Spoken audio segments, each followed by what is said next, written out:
every citizen has a fundamental right to an adequate standard of living. In addition, access to these basic services has a profound effect not just on the well-being of citizens, but also of their communities. In the last 2 decades, more and more countries have been using the private partnership model for social infrastructure projects in housing, healthcare, and education. Recognizing that much work still needs to be done in ensuring adequate social services are provided equally across all regions, the Philippine government is calling on the private sector for support. The resources required to address the housing unit are huge. There are also need to strengthen coordination and linkages in urban development and housing to ensure the provision of basic services and livelihood opportunities, especially in areas where families are located. PPP contracts, structured correctly, can certainly accelerate the provision of poor and low-income housing to arrest urban poverty in the Philippines. Our health system needs improvement. The poor have no access to the health services. If you have money, you can get world-class services, but if you're from the poor, you probably will go to an overcrowded lineup, ill-equipped and poorly staffed government hospital.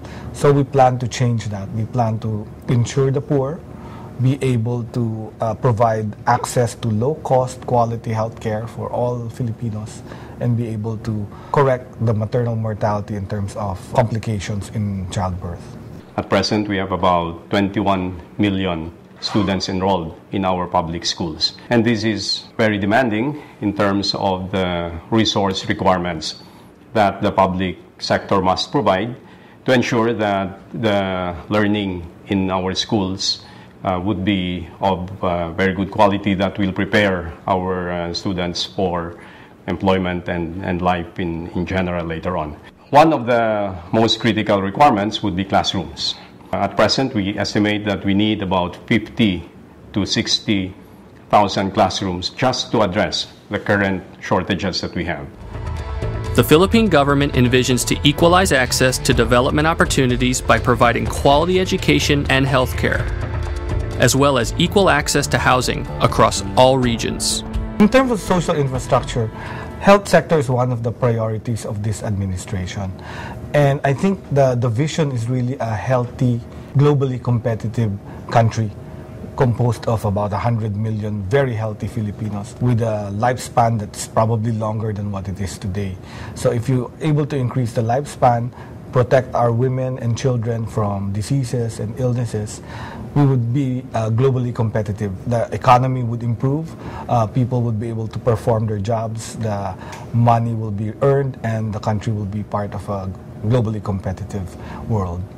The master plan is to meet the shortages in the next 2 years, between now and 2013, that we would address the current shortages in terms of teachers, classrooms, water and sanitation facilities, school furniture, and textbooks.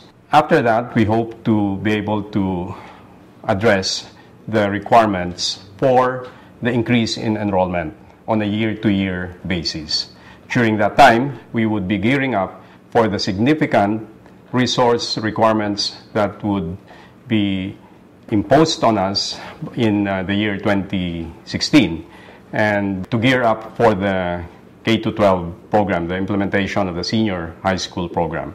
So meet the current shortages in the next 2 years, and then gear up for a massive investment again in school infrastructure for implementation of a senior high school program in 2016. The Housing and Urban Development Coordinating Council, or HUDC, is pursuing the following initiatives on PPP. First, establishment of a center to promote alternative and innovative technologies, or ATEC, in housing and construction. These technologies, accredited by HUDC, shall be made available in housing projects of the government to bring down the cost and improve the quality of the units. Urban Renewal Program, secondly, which involves land redevelopment in areas of moderate to high-density urban land use. Partnership with the private housing developers and with local government units in developing idle and underutilized government proclaimed lands as part of our asset reform program, encouraging the participation of rural banks and microfinance institutions in housing construction, repairs, and improvement. The housing construction industry directly contributes to the development agenda of the Philippines, particularly in job generation. And based on our present estimated cost of 240,000 pesos for a house and lot package, where 30% goes to labor cost, it takes 9,000 to create a new job in the housing sector. Furthermore, for every 100 jobs created in the construction industry, as we expand all our regional hospitals and public hospitals, we will be actually creating more jobs, and we hope to turn the tide, the brain drain of the healthcare worker. As you know, we're the supplier in the world of nurses, doctors, med techs, radio techs. It's only because those jobs are not available in the Philippines, or if the job is available, the salary is low. With the private sector partnering with public sector and making this efficient, we will probably be able to generate more jobs in this field, in the healthcare industry. What the Department of Education is doing at present is implementing what we call the PPP for School Infrastructure Project, or PSIP. This is a project which calls for private proponents to participate and build a significant number of classrooms, fund these classrooms, and then lease these classrooms to the Department of Education for a period of 10 years.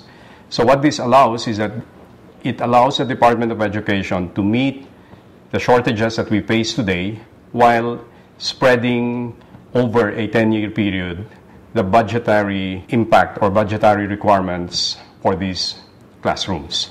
At present, we are now implementing the first phase of the program. This is a project which would involve the bidding for 9,300 classrooms in 3 regions. Never have we put together in one bidding thousands of classrooms. So this will be the first time that we will be doing this.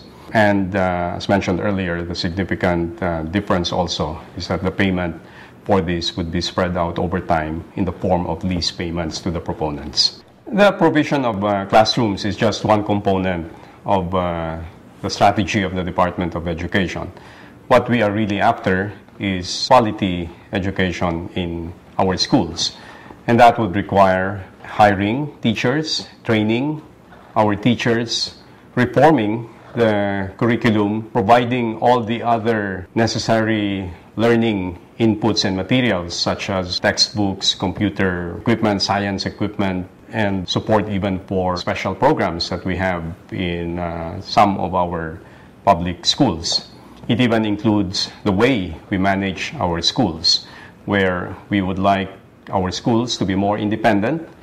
One of the critical pillars of our basic education sector reform agenda is this concept that we call school-based management.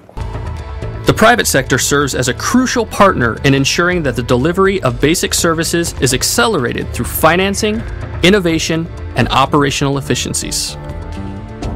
We have currently what we call 2 Pathfinder projects for this PPP approach. The first one is a vaccine self-sufficiency project. It's a facility at our Research Institute of Tropical Medicine that will eventually produce what is called a pentavalent vaccine. This is for our national immunization program for all the Filipino children.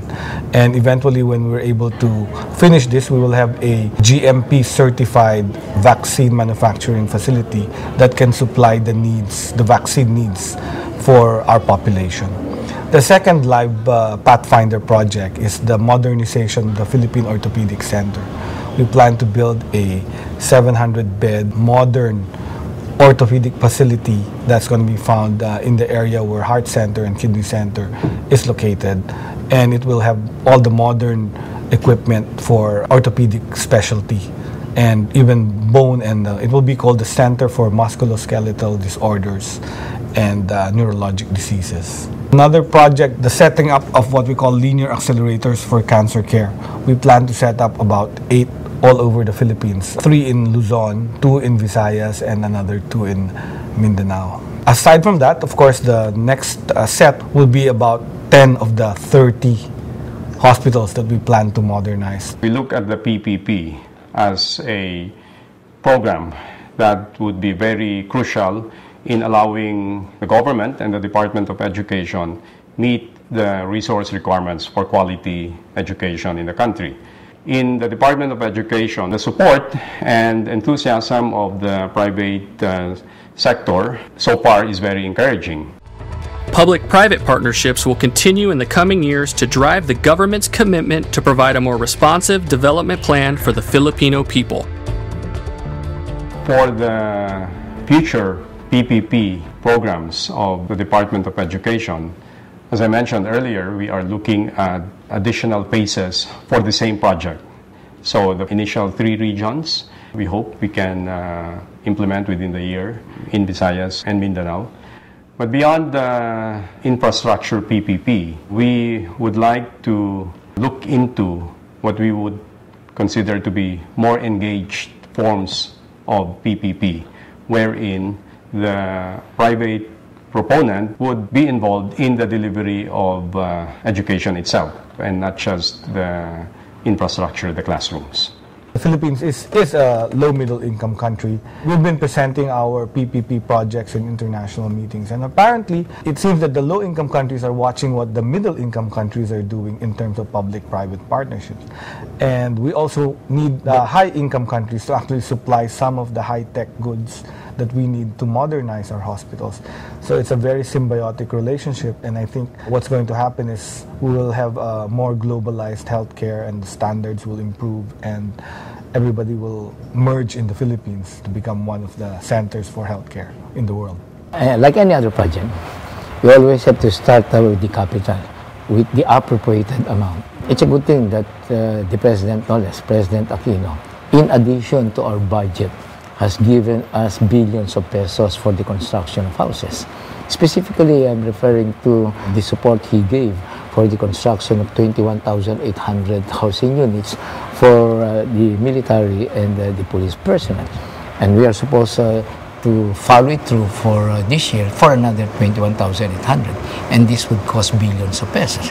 3 basic reasons for a Filipino who, out of necessity, not of choice, they are compelled to go out of the country, leave their family, because they want, first, number 1 is to increase the food on the table. Second, to help in the education of the family members. And third, to have their own shelters. So this is where you find how important it is. After all, housing is a basic necessity. As the private sector's trust and confidence in government continue to increase, the Philippines inches closer to the coveted League of Nations that lead in the use of public-private partnerships to deliver social infrastructure assets.